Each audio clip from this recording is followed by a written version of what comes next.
దానం తోటలో ఉన్నామండి ఇప్పుడు. పైప్ లైన్ సెట్ చేసుకున్నాం సార్. మన సిటీ దగ్గర వెళ్ళకుండా వాటర్ వేసి పెడతాం రేపు. దాకంతా రాలిపోయింది, మొత్తం ఏమీ లేవు. ఇక ఎండిపోయిన కాయలు అవి ఉంటే అన్ని కింద పొద్దున్న మొత్తం దులిపేసినాం. మా పనుల చేతి మొత్తం దులిపించేసిన కాయలన్నీ. ఆల్రెడీ కాయలు ఉంటాయి కదా, మళ్ళీ కాయలన్నీ నేను ఉంటే మనకి ఏం డిసీజ్ ఉంటుంది మళ్ళీ పైన.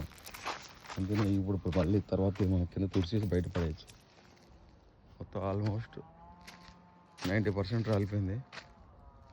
10% ఉంది కానీ అది పెద్ద అది భయపడడం అసలే. ఉన్నా ఏం కాదు, పోయినా ఏం కాదు. ఇప్పుడు ఆల్మోస్ట్ రాలిపోతుంది. ఇది కూడా రాలిపోతే వాటర్ ఇచ్చి పెట్టేయాలి రేపు. వాటర్ ఇచ్చి పెడతాం రేపు మొత్తం.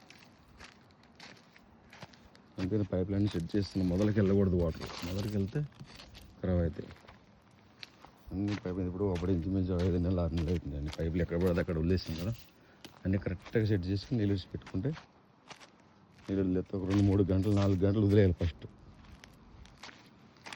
ఆరిపోయినది ఒక సెట్టు జస్ట్ వదిలేసాం కాబట్టి ఫుల్ వాటర్ వదిలేసి 2-3 గంటలు 4 గంటలు వదిలేసేసి ఉంటే మళ్ళీ నీళ్ళు వేయద్దు. మళ్ళీ 10 రోజులు 15 రోజుల దాకా నీళ్ళు వేయద్దు.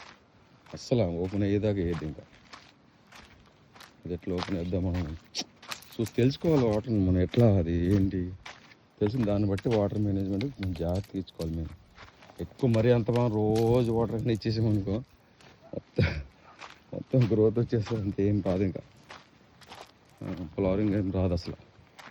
సిగుళ్ళు వచ్చేస్తే మనకు రాదు మనకి ఎట్టి పరిస్థితుల్లో. చాలా జాగ్రత్తగా చూసుకోవాలి.